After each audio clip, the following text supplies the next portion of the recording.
There is a fortune sitting in your mind right now, and you will never touch it because you're too busy being busy. You work, you grind, you hustle, you wake up before the sun and collapse after it sets.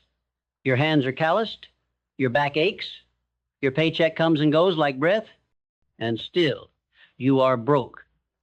Not just in your bank account, in your spirit, in your vision, in your very conception of what wealth is and how it is created. Let me tell you something that will disturb you. Poverty is not caused by lack of labor. It is caused by lack of thought. The poorest man I ever knew worked 16 hours a day for 40 years. The richest man I ever studied barely lifted a finger.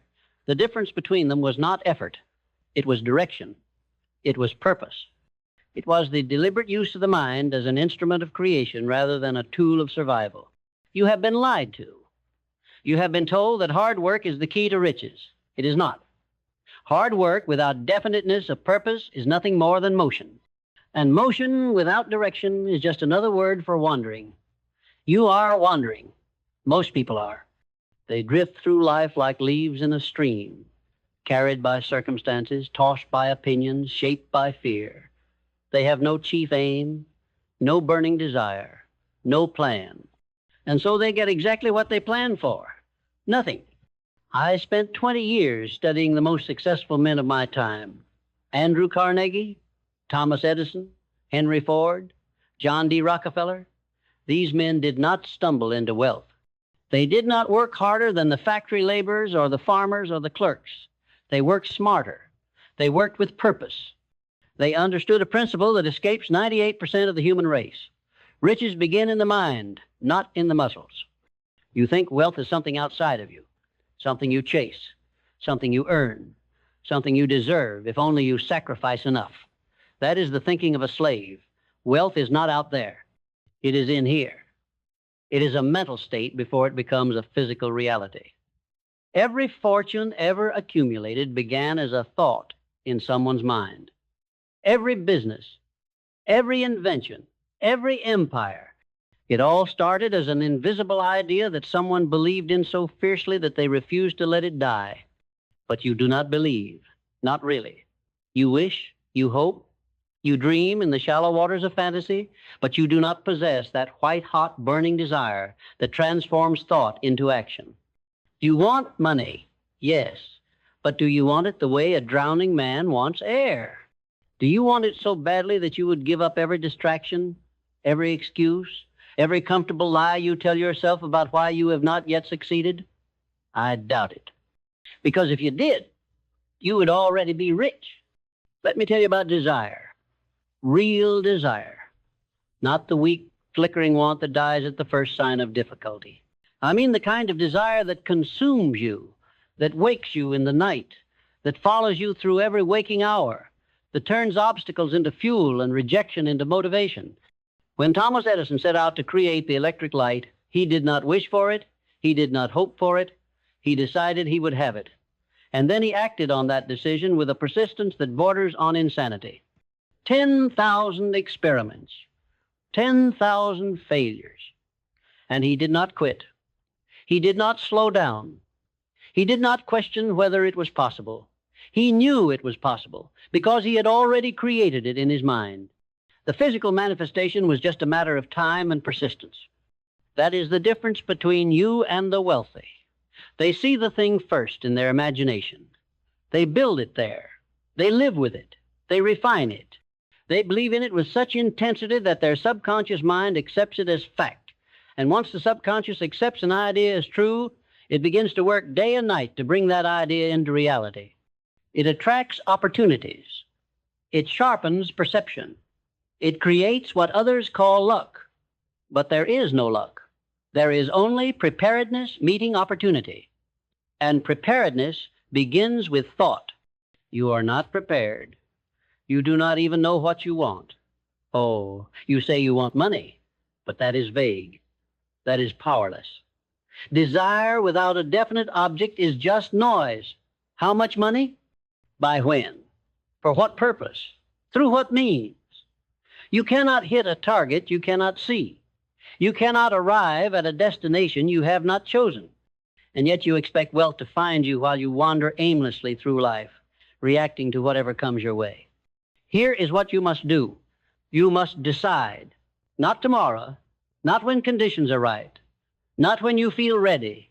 Now, you must choose a definite chief aim, one goal, one purpose, one burning obsession that becomes the organizing principle of your entire existence. Write it down. Be specific. Attach a date. Create a plan. And then commit to that plan with every ounce of energy you possess. Most people never take this first step. They live their entire lives without ever deciding what they truly want. And so they get whatever life hands them. Scraps, leftovers, the crumbs from someone else's table. Andrew Carnegie understood this. When I met him, he was already one of the wealthiest men in the world, and yet he worked with the same intensity as a man who had nothing. I asked him why. He told me something I will never forget. He said, "Hill, most men see work as a burden. I see it as a privilege. I am not working for money.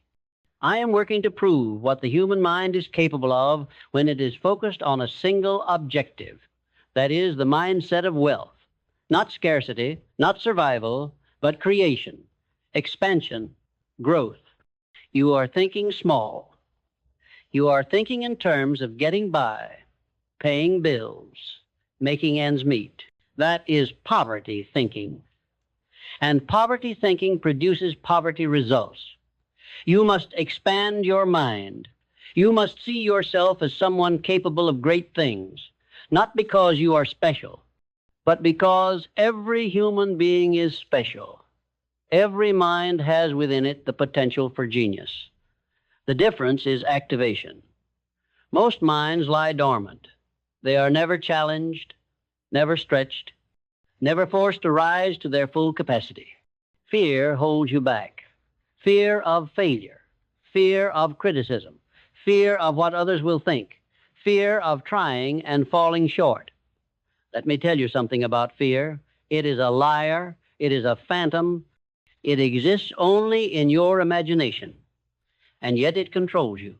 It keeps you small. It keeps you safe. It keeps you poor. Every successful person I have studied has learned to act in spite of fear. They feel it, yes, but they do not obey it. They understand that fear is simply the price of admission to a life of achievement. If you are not afraid, you are not growing. Henry Ford was told by engineers that his vision for an 8-cylinder engine was impossible. They had tried. They had failed. They had concluded it could not be done. Ford did not accept their conclusion. He did not argue with them. He simply said, "Keep working." Months passed. They came back with the same answer. Impossible. Ford said, "Keep working." More months. Same answer. Ford said, "Keep working." And eventually, after persistent demand from a man who refused to accept impossibility, they found a way. The engine was built. The automobile industry was transformed. And Ford became one of the richest men in America. Not because he was smarter than his engineers, but because he refused to let their limitations become his limitations. You are living under limitations that exist only in your mind. You think you are too old, too young, too uneducated, too broke, too this, too that, all lies, all excuses. All barriers you have constructed to protect yourself from the effort required to succeed. Tear them down. Stop asking for permission. Stop waiting for the right moment. Stop looking for someone to validate your dreams. The only person who needs to believe in you is you. Before I continue, answer one question honestly. If you died tomorrow, would your life have mattered? Would you have created something of value? Would you have lived your purpose, or would you have just survived? If you are still listening, something inside you is waking up. There is a part of you that knows you were made for more, that knows you have been playing small, that knows you have been living beneath your potential. Listen to that voice. It is your true self calling you back to alignment. It is your destiny knocking. And every day you ignore it, you die a little. Not physically, but spiritually, mentally, emotionally. You become a shell, a body going through motions, a life without meaning. Riches are not just money. Riches are peace of mind, purpose, fulfillment, the knowledge that you are living in harmony with your highest self. Yes, money is part of it. Money is important. It is a tool. It is power. It is freedom. But it is not the end. It is the means. And when you pursue money for the right reasons, with the right mindset, with definiteness of purpose and burning desire, it comes, not easily, not without struggle, but it comes. You must develop persistence. This is the quality that separates the wealthy from the poor more than any other. Talent is common. Intelligence is common. Opportunity is common. But persistence is rare. Most people quit at the first sign of defeat. They try once, maybe twice, and then they give up. They tell themselves it was not meant to be. They blame circumstances. They blame the economy. They blame their upbringing. They blame everyone and everything except the real problem, which is their own lack of persistence.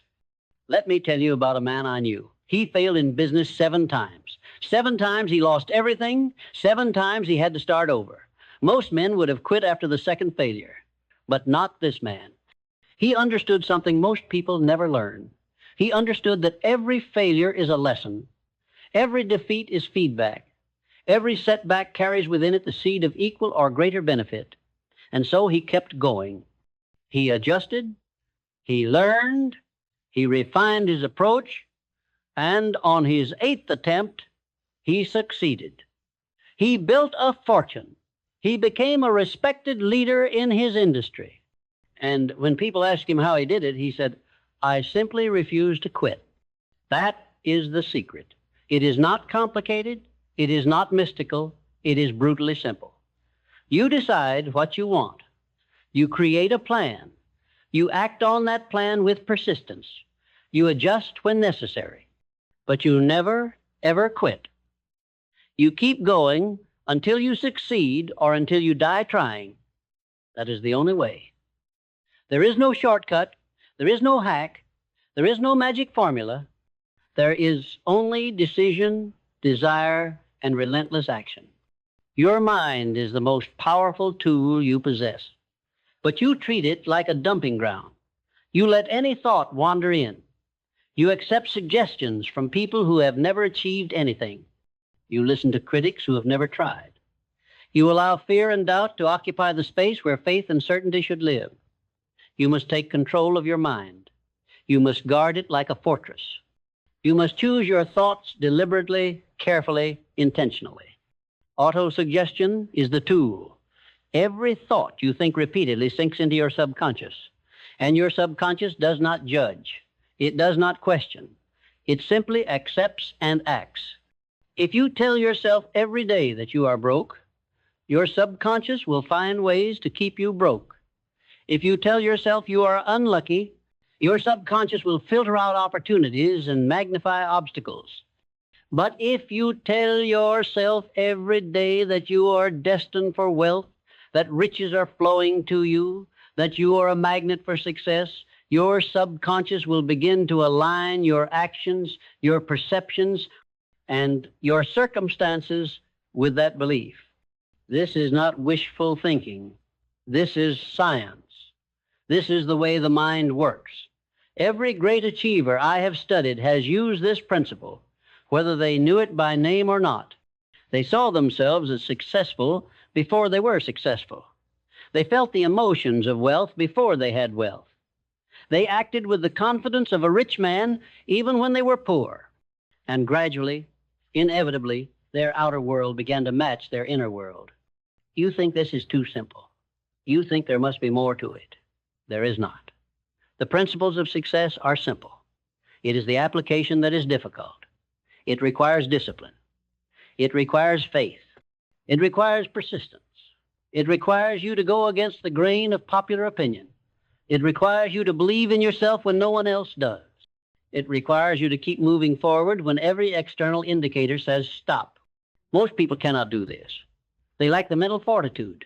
They are slaves to their circumstances. They are victims of their environment. They blame the world for their poverty, when the real poverty is in their thinking. They have poor thoughts, weak thoughts, scattered thoughts, and so they produce poor results. You must organize your thinking. You must create a mastermind alliance. You cannot succeed alone. No one ever has. Every fortune was built with the cooperation of others. Carnegie had his team. Edison had his researchers. Ford had his engineers. They understood that when two or more minds come together in harmony toward a definite purpose, they create a third mind, a mastermind that is more powerful than any individual mind. This is the principle of synergy. This is how empires are built. But you must choose your allies carefully. Surround yourself with people who believe in you, people who challenge you, people who are also committed to growth. Avoid the cynics. Avoid the complainers. Avoid anyone who pulls you down or plants seeds of doubt. Your mind is too valuable to be poisoned by mediocrity. Decision is power. Indecision is poverty. I have seen men with less talent, less education, less money, and less opportunity succeed beyond measure because they had one quality.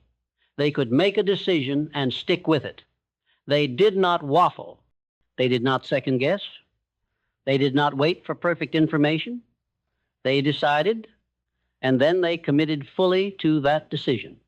You are afraid to decide. You keep your options open. You hedge your bets. You wait and see. And while you wait, life passes you by. Opportunities come and go. Time slips away. And years from now, you will look back and realize that your indecision was the decision. You decided not to decide, and that is the most expensive decision you will ever make. Transmute your desire into action. This is the bridge between thought and reality. Desire alone is not enough. You must act. You must move. You must do something every single day that brings you closer to your definite chief aim. Small actions, consistent actions, daily actions. They accumulate, they compound. And over time, they produce extraordinary results. You think it, you feel it, you act on it, you become it. This is the sequence. This is the formula. This is how thoughts become things. But most people stop at thinking, or they stop at feeling. They never get to action, and so nothing changes. They remain stuck. They remain poor. They remain frustrated. You have everything you need right now to begin. You do not need more time. You do not need more money. You do not need more education. You need more clarity, more desire, more faith, more action. Start where you are. Use what you have. Do what you can. And trust that if you persist, the way will open. Every adversity, every failure, every heartache carries with it the seed of equal or greater benefit. This is not philosophy. This is fact. I have seen it proven 1,000 times. The man who loses his job and is forced to start his own business. The woman who faces rejection and discovers her true calling. The entrepreneur who fails repeatedly and finally learns the lesson that leads to massive success. Adversity is not the enemy. It is the teacher. It is the refiner. It is the force that strips away everything weak and reveals what is strong. You are being refined right now. Your struggles are not random. They are preparing you. They are teaching you. They are building the character and the knowledge you will need to handle the riches that are coming. Because make no mistake, riches are coming. Not because you deserve them. Not because you are special. But because you have decided to claim them. Because you have chosen to think like a rich person. Because you have committed to persist until you succeed. The world does not owe you anything. Life does not care about your feelings. Success is not a right. It is a conquest. It is a battle. And you must fight for it every single day. You must fight against your own laziness, your own fear, your own doubt. You must fight against the opinions of small-minded people. You must fight against the temptation to quit. You must fight against the easy path, and you must fight with everything you have. But here is the beauty of it. When you fight this battle, when you commit fully to your definite chief aim, when you persist in the face of every obstacle, something magical happens.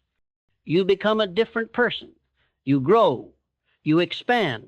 You develop skills and qualities you did not know you had. You become capable of things you once thought impossible. And the person who emerges from this battle is not the person who started it. You become the person worthy of the riches you seek. This is the real prize.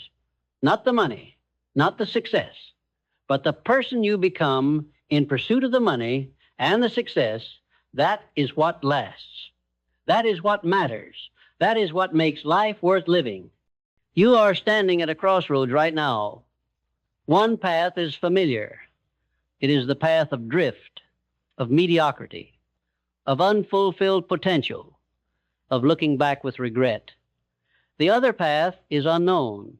It is the path of decision, of purpose, of burning desire, of relentless action, of becoming everything you were meant to be. You know which path you should take. The question is, will you take it? I cannot make this decision for you. No one can. This is your choice, your life, your one chance to make something of yourself. You can continue as you have been, working hard but never getting rich, wondering why life is unfair, blaming circumstances. Or you can wake up. You can decide. You can commit. You can act. You can persist. And you can claim the riches that are waiting for you. The mind is everything. Master it, and you master life. Neglect it, and you are mastered by life. This is the great truth. This is the secret that has been hidden in plain sight. Thoughts are things. They have power. They have creative force. And when you learn to direct your thoughts toward a definite end, when you charge those thoughts with emotion and faith and persistence, you become unstoppable. You are not poor because the world is unfair. You are poor because you think poor. Change your thinking, and you change your life. It is that simple. It is that difficult, but it is the only way. There is no other path to lasting wealth. You cannot steal it. You cannot luck into it. You cannot inherit it in any permanent sense. You must create it, and creation begins in the mind. So I ask you one final time, what do you want? Not what do you think you can have, not what do you hope might be possible. What do you want? Say it, write it, burn it into your consciousness. Make it your obsession, and then go after it with everything you have. Do not stop.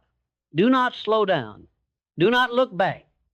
Keep moving forward until you have it or until your last breath leaves your body. This is your moment. This is your life.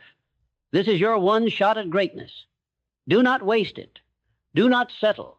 Do not accept less than what you are capable of. You were born with a mind that can create fortunes. Use it. You were given time. Use it. You were blessed with potential. Fulfill it. The world is waiting for you to step into your power. Your family is waiting for you to lead. Your future self is waiting for you to make the decisions today that will create the life you dream of tomorrow. Stop waiting for permission. Stop looking for signs. Stop making excuses. The time is now. The place is here. The person is you. If this message spoke to your heart, share it with someone who needs hope today. And if you want more messages that grow your soul, subscribe, because your journey has just begun.